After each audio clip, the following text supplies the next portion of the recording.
Hello, it's Guy Spier here, sitting in a park that is about halfway between my office and work. This is the day before Easter. It's actually almost like a holiday, and there are people playing petanque here, and this is our dog Isaac, sorry, that's the name of our son. That's our dog Milo, who's just sitting there being well behaved. I just wanted to thank you for your expression of support and warm wishes, for the email that you sent me. It's been certainly a, what is the Chinese saying? May you live in interesting times. A rough time, I would say. I had 3 surgeries over the last year and a bit, and I've just come back 2 weeks ago from a experimental treatment in where is it? In Münster, in Germany. Sorry, somebody was nodding to me there who was playing petanque. But what did I want to say? You know, I mentioned those 8 life lessons that I've learned, and I'm going to mention one more that I've learned subsequently, which I think is a useful framing to look at stuff. Before I do that, I'm just going to say that there's a wonderful video that Whitney Tilson took at my conference, VALUExKlosters. He started the video about 10 minutes into my talk. But so, you know, whether you have a terminal disease or not,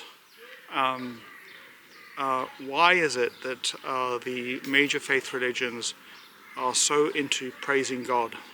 And one reason why I believe that that's the case is that, in a way, what we're doing when you're praising God in the church or in the synagogue or wherever else it is that you're actually practicing for life. And what you have to do in life, because we really don't understand it, is find ways to praise God in church or in synagogue or in places of worship, but also when we create art, when we run a good fund, when we dance, when we create art, when we build a great business. That's when we study. Those are all ways of praising God. So that is where the talk begins, and I'll link this in the video. The last thing I'd say, and I'm just going to get out of the sun here, is that that's better. Is that you know, whether you have a terminal illness or not, the Grim Reaper, as Warren Buffett said in his message, in his last letter to investors, the Grim Reaper gets us all at the end of the day. He's got a batting score of 100%. And so in that way, I'm no different to you. And so what is there to do? Well, the way I see it, what you don't want to do is call what I have as a battle of cancer with cancer, because one way or another, the Grim Reaper takes us all at the end. A better way to see it is that I'm playing a game of tennis against the Grim Reaper, as we all are.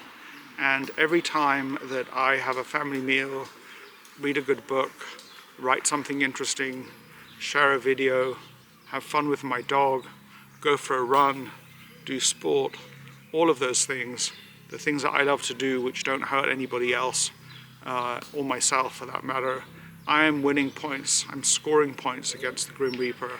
And that's effectively what we all have to do in life. So those are my little thoughts and wisdom.